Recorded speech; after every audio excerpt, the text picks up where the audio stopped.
मैं इससे पहले अपनी कौम को यह बताना चाहता हूं कि मैं कभी किसी मुल्क के खिलाफ नहीं हूं।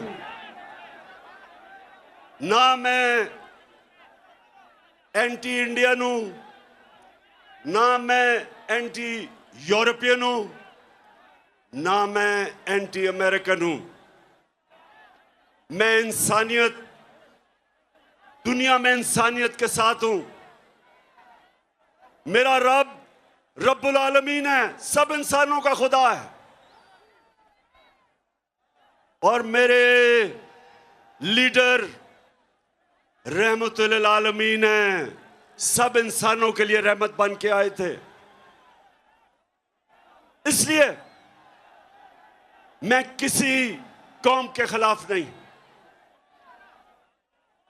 अमेरिका में हमारे सबसे ताकतवर पाकिस्तानी कम्युनिटी है, पाकिस्तानी अमेरिकन्स।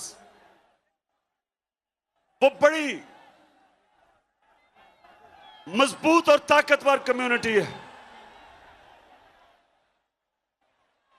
मेरे पाकिस्तानियों, मैं दोस्ती सबसे चाहता हूं, गुलामी किसी से नहीं चाहता।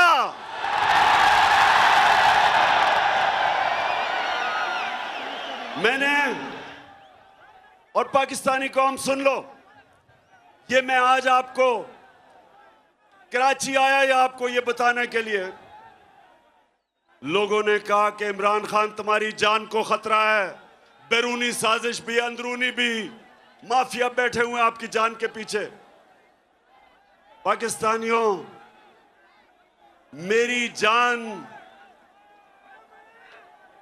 जान इतनी जरूरी नहीं जितनी आपकी आजादी इस मुल्क को जरूरत है।